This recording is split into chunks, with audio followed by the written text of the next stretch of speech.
每一天，牧师陪你读圣经。今日是10月初5，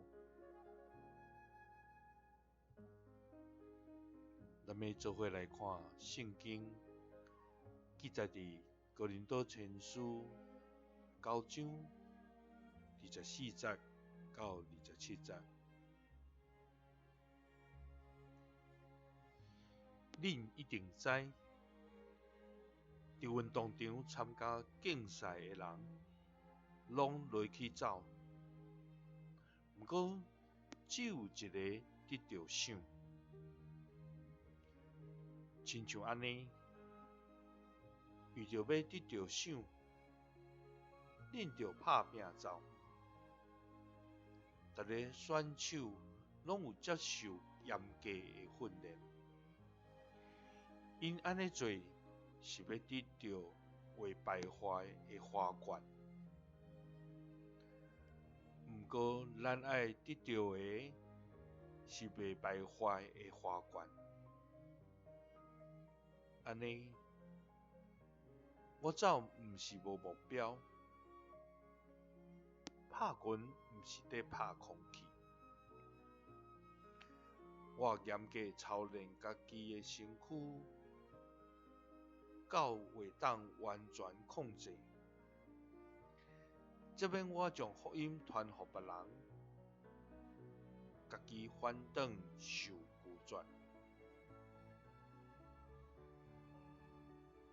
保罗勉励哥林多的信徒对信仰的态度，亲像运动场的竞赛，伫迄个所在尽力来跑走，为着要得到迄个奖赏。总是世上的比赛，敢若一个人会通得到奖。总伫主的面前，咱跑走人生的路，的确每一个伫主面前尽忠跑走的人，因要得到迄个未败坏的花冠，就是伫天顶永存的冕旒。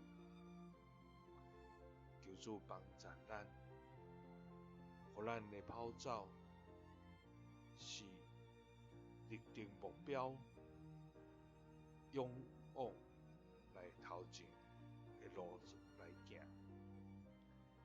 愿主帮助咱，互咱坚定咱的心志，互咱伫遐亲像运动选手，严格的操练家己。互咱传福音的时，咱无受欺善，会通得迄个永远的赏。愿主祝福咱每一个人，